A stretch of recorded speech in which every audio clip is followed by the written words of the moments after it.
नमस्कार। मनोविज्ञान की आज की क्लास में हम जानेंगे कि भारत में मनोविज्ञान का उदय कैसे हुआ,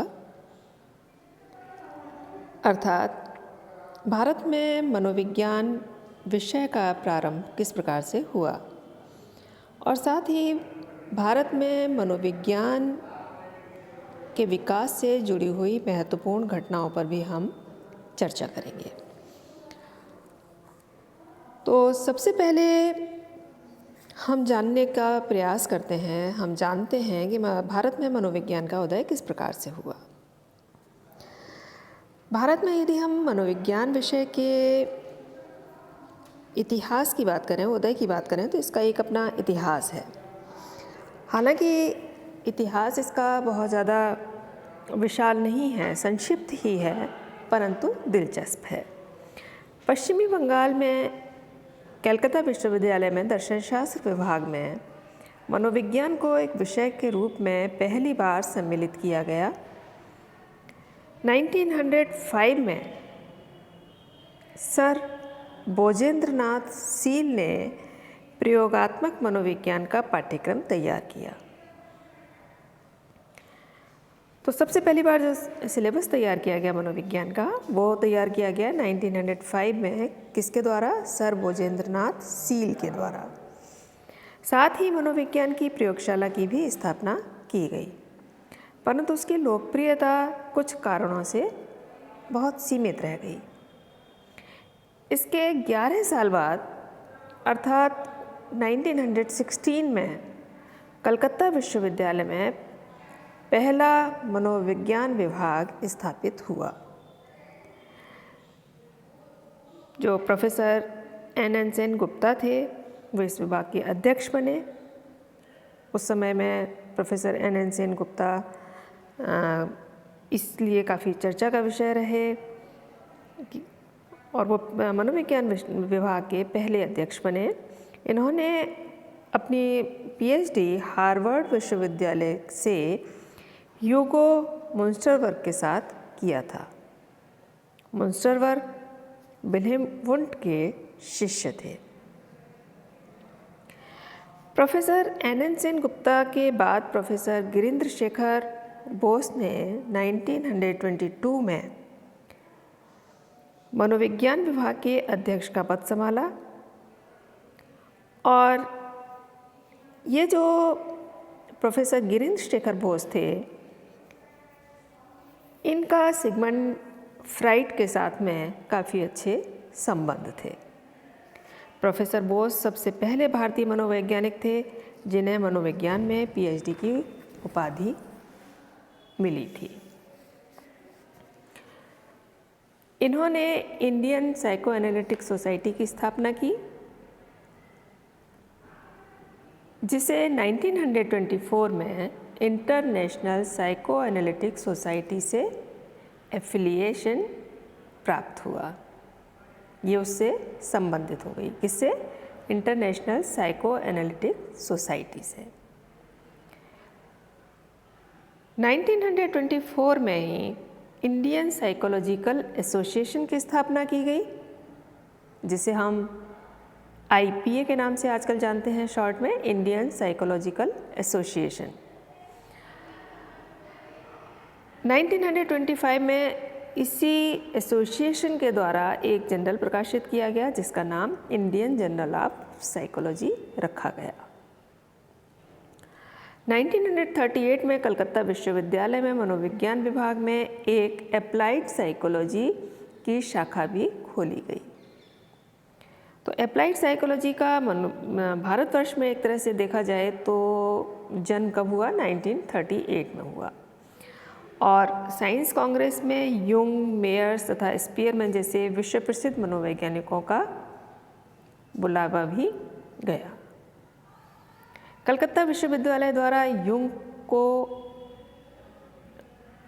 ऑनरेरी डिग्री भी प्रदान की गई। किसको? यूंग को। तो कलकत्ता विश्वविद्यालय ने यूंग को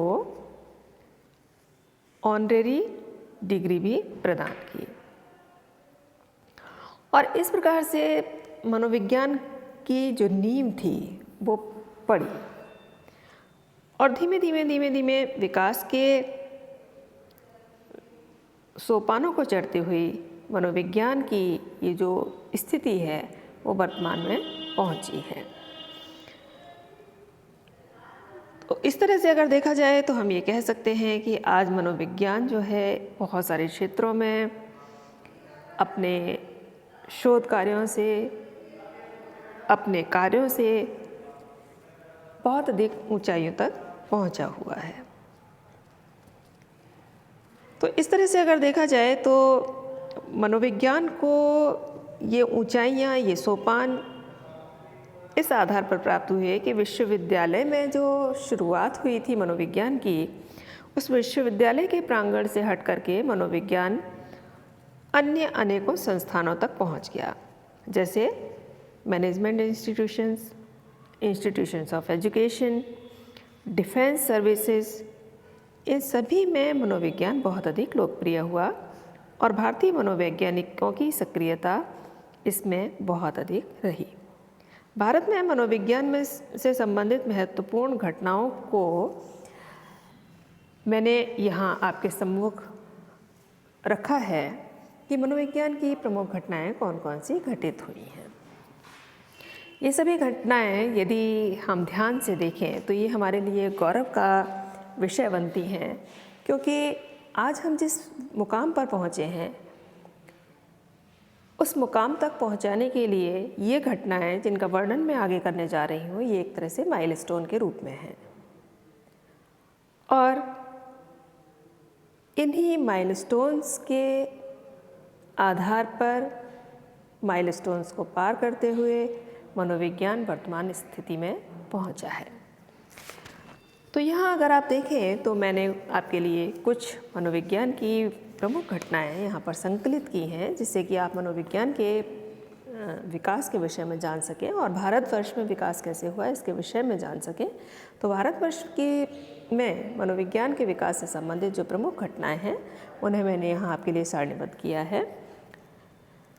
पहली घटना है 1905 में, जो मैंने शुरू में बताया कि सर भोजेंद्रनाथ सील द्वारा प्रयोगात्मक मनोविज्ञान का पाठ्यक्रम तैयार किया गया, एक्सपेरिमेंटल साइकोलॉजी का सिलेबस तैयार किया गया तथा एक मनोवैज्ञानिक प्रयोगशाला की स्थापना भी की गई।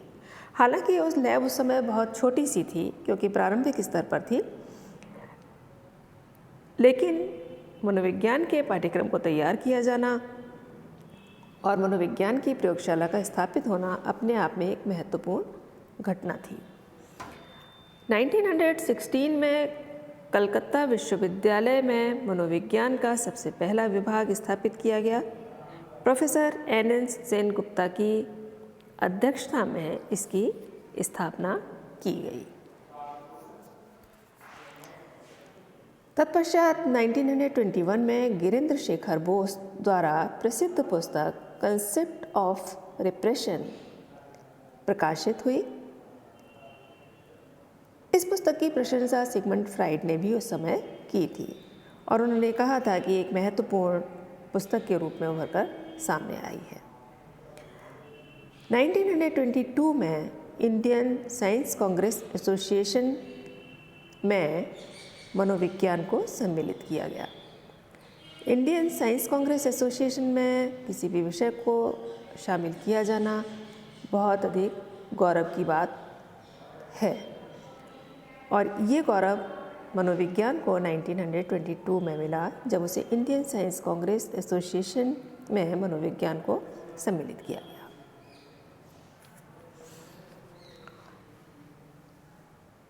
नाइनटीन 1922 में ही इंडियन साइको एनालिटिक सोसाइटी की स्थापना की गई और ये Indian psycho analytic society Calcutta विश्वविद्यालय में बनाई गई। 1925 में इंडियन साइकोलॉजिकल एसोसिएशन की स्थापना हुई भारतवर्ष में साइकोलॉजिकल एसोसिएशन की स्थापना भी इसमें एक माइलस्टोन का काम किया इसने, इंडियन साइकोलॉजिकल एसोसिएशन, जिससे कि विषय को विस्तार देने का काम, विषय को विकसित करने का कार्य प्रारंभ किया जा सके। तो इंडियन साइकोलॉजिकल एसोसिएशन की स्थापना 1925 में हुई। 1926 में इंडियन जर्नल ऑफ साइकोलॉजी का शुभारंभ हुआ। मैं स्टूडेंट्स को बताना चाहती हूँ कि जो जर्नल्स हैं, ये जितने भी प्रकार के शोध होते हैं उन शोध से संबंधित जर्नल होते हैं और हर एक विषय के अपने अपने जर्नल हैं। इसमें उस विषय से संबंधित जो भी शोध कार्य होते हैं, जो भी नई खोज होती है, उनको प्रकाशित किया जाता है। तो इंडियन जर्नल ऑफ साइकोलॉजी का शुभारंभ 1926 में हुआ। 1938 में कलकत्ता विश्वविद्यालय में अप्लाइड साइकोलॉजी का शुभारंभ हुआ। अप्लाइड से मतलब है जो हम अपने वर्तमान जीवन में अप्लाई कर सकें, उस मनोविज्ञान का शुभारंभ हुआ। 1938 में भी मायर्स, यूंग और स्पीयरमैन द्वारा इंडियन साइंस कांग्रेस में भाग लिया गया। तो ये भी एक बहुत महत्वपूर्ण घटना है कि मनोवैज्ञानिकों के तौर पर मायर्स, यूंग, स्पीयरमैन द्वारा इंडियन साइंस कांग्रेस में भाग लिया गया। ये वे विदेशी मनोवैज्ञानिक हैं जिन्होंने इस समय तक अपना स्थापत्य मनोविज्ञान में जमा रखा था और उनका स्थापित हो चुके थे पूरी तरह से और बहुत ही प्रसिद्ध मनोवैज्ञानिकों की श्रेणी में थे। तो मायर्स, यूंग और स्पीयरमैन जब भारतवर्ष में इंडियन साइंस कांग्रेस का कार्यक्रम हुआ तो इसमें इन महान मनोवैज्ञानिकों ने इसमें भाग लिया। 1940 में कलकत्ता में लुम्बिनी पार्क मानसिक आरोग्यशाला का शुभारंभ किया गया। तो 1940 भी इस दृष्टि से अगर देखा जाए तो बहुत अधिक महत्वपूर्ण है, क्योंकि मानसिक आरोग्यशाला या मेंटल हॉस्पिटल की स्थापना लुम्बिनी पार्क में की गई, जो लुम्बिनी पार्क कैलकाटा में। और इस प्रकार से अगर देखा जाए तो कैलकाटा मनोविज्ञान के लिए बहुत ही महत्वपूर्ण एक क्षेत्र के रूप में उभर कर सामने आया। 1945 में एक शोध में मनोवैज्ञानिक विंग की शुरुआत की गई, साइकोलॉजिकल विंग की डिफेंस सर्विसेज में। तो डिफेंस सर्विसेज में रक्षा शोध में मनोवैज्ञानिक विंग की स्थापना बहुत महत्वपूर्ण ये भी एक घटना है कि जिससे कि रक्षा विभाग से जुड़े हुए व्यक्तियों को उनकी समस्याओं को मानवीय दृष्टि से समझने का प्रयास किया जा सके और उन समस्याओं को दूर करने का प्रयास भी साथ ही किया जा सके। 1946 में मनोवैज्ञानिक शोध एवं सेवा संस्थान, जिसे आप कहेंगे इंग्लिश में institute of psychological research and service का पटना विश्वविद्यालय में शुभारंभ हुआ। किसका? मनोवैज्ञानिक शोध एवं सेवा संस्थान का, जिसमें कि मनोविज्ञान से संबंधित जितनी भी रिसर्चेज थी वो रिसर्चेज भी होती थी और साथ ही सेवा संस्थान भी था, जिससे कि मनोरोगियों और मानसिक रोगों से पीड़ित व्यक्तियों का समस्याओं का समाधान भी उसमें किया जा सके। 1947 में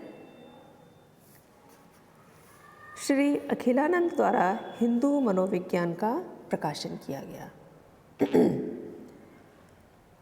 उसके बाद 1949 में भारत के डिफेंस साइंस ऑर्गेनाइजेशन में मनोवैज्ञानिक शोध विंग की स्थापना की गई। तो डिफेंस साइंस ऑर्गेनाइजेशन जो थी, पहले रक्षा विंग में इसकी स्थापना की गई और फिर उसके बाद में भारत में डिफेंस साइंस ऑर्गेनाइजेशन जो थी उसमें भी मनोवैज्ञानिक शोध विंग की स्थापना की गई। 1955 में national institute of mental health and neuro science का सेंटर जिसे शॉर्ट में निम्हांस कहा जाता है, और ये बहुत ही महत्वपूर्ण संस्थान के रूप में वर्तमान में भी कार्य कर रहा है, बेंगलोर में स्थापना की गई। तो national institute of mental health and neuroscience या निम्हांस का सेंटर जो था वो बंगलौर में स्थापित हुआ 1955 में। 1962 में रांची में मानसिक रोगों के अस्पताल की स्थापना की गई।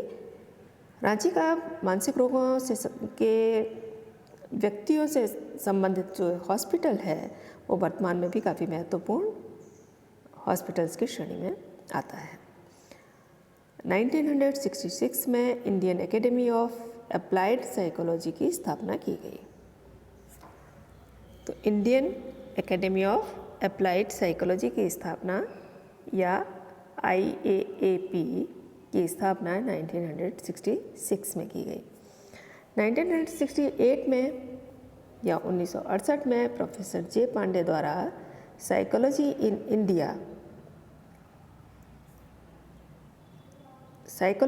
इंडिया 3 जिल्द में संपादित एवं प्रकाशित की गई। इसके 3 वॉल्यूम्स साइकोलॉजी इन इंडिया, इसके 3 वॉल्यूम्स 3 वॉल्यूम मतलब 3 पुस्तकें संपादित हुई और प्रकाशित भी हुई। 1968 में Indian association of clinical psychology की स्थापना हुई। क्लिनिकल साइकोलॉजी वो साइकोलॉजी है जो कि मानसिक रोगों का इलाज करती है और निदान से संबंधित है। तो Indian association of clinical psychology की स्थापना 1968 में हुई। 1969 में प्रोफेसर दुर्गानंद सिन्हा द्वारा लिखित पुस्तक इंडियन विलेजेस इन ट्रांजिशन पुस्तक का प्रकाशन हुआ। प्रोफेसर दुर्गानंद सिन्हा का नाम भी मनोविज्ञान में एक बहुत ही महत्वपूर्ण नाम है। मनोविज्ञान के विद्यार्थियों के लिए ये बहुत ही महत्वपूर्ण नाम की श्रेणी में आता है और इन्होंने इंडियन विलेजेस इन ट्रांजिशन नामक पुस्तक का प्रकाशन 1969 में किया।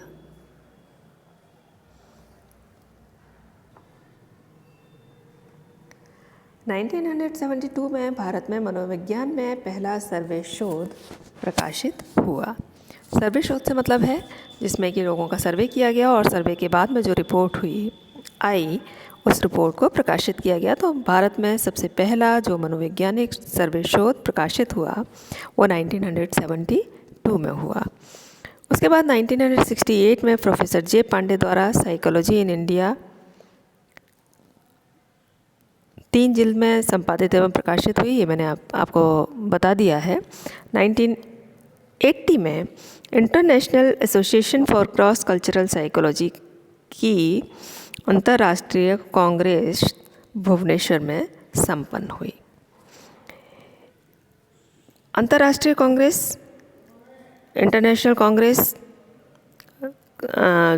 जो है उसमें विभिन्न प्रकार के शोध संबंधी पत्र पढ़े जाते हैं और देश विदेश के जो मनोवैज्ञानिक हैं वो उससे संबंधित जो भी शोध कार्य हैं उनको वहाँ उनका प्रस्तुतिकरण करते हैं। तो international association for cross cultural psychology की अंतर्राष्ट्रीय कांग्रेस भुवनेश्वर में 1980 में हुई। उसके बाद में 1980 और 81 में भारत में किए गए मनोवैज्ञानिक शोधों का दूसरा सर्वे जिसे प्रोफेसर उदय पारीख ने संपादित किया था प्रकाशित किया गया। 1982 में DRDO दिल्ली के साइकोलॉजिकल रिसर्च विंग DRDO का जो रिसर्च विंग था उसको एक संपूर्ण संस्थान बनाकर उसका नाम defence institute of psychological research रखा गया। तो ये DRDO से इसका नाम बदल करके क्या रखा गया, DIPR defence institute of psychological research. उसके बाद 1982 में ही एसोसिएशन ऑफ जेरोंटोलॉजी इंडिया का गठन हुआ। एसोसिएशन ऑफ जेरोंटोलॉजी का मतलब है जो वृद्ध व्यक्तियों से संबंधित एसोसिएशन है। वृद्धावस्था से संबंधित समस्याओं का अध्ययन करने के लिए एसोसिएशन का गठन किया गया। 1989 में नेशनल एकेडमी ऑफ साइकोलॉजी की स्थापना की गई। 1991 में एनसीईआरटी द्वारा मानसिक मापन पर प्रथम पुस्तिका प्रकाशित हुई कि हम मानसिक जो प्रक्रियाएं हैं उनका मापन किस प्रकार से कर सकते हैं। प्रारंभ में ये माना जाता था कि मानसिक प्रक्रियाओं का मापन किया जाना अत्यंत दुष्कर कार्य है, क्योंकि उन चीज़ों का मापन किया जा सकता है जिन्हें कि घनत्व के आधार पर हम देख सकते हैं और महसूस कर सकते हैं। लेकिन यहाँ मानसिक प्रक्रियाओं का जब अध्ययन की बात आती थी और इसके मापन की बात आती थी तो ये एक दुष्कर कार्य समझा जाता था। लेकिन 1991 में एनसीईआरटी द्वारा मानसिक मापन पर प्रथम पुस्तिका प्रकाशित की गई और 1998 में एनसीईआरटी द्वारा मानसिक मापन पर दूसरी पुस्तिका का प्रकाशन किया गया। अभी तक इससे पहले जो कार्य हो रहा था वो विदेशों में हो रहा था और उसी कार्य के आधार पर ही भारतवर्ष में भी कार्य हो रहा था, लेकिन ये पहली पुस्तिका थी और 91 में और 98 में दूसरी पुस्तिका थी जो भारतवर्ष में ही तैयार हुई और एनसीईआरटी ने इसको प्रकाशित किया। 1999 में भारत सरकार द्वारा national policy on older persons की घोषणा की गई। वृद्ध व्यक्तियों के लिए नेशनल पॉलिसी की उद्घोषणा की गई। 2000 में प्रोफेसर जे पांडे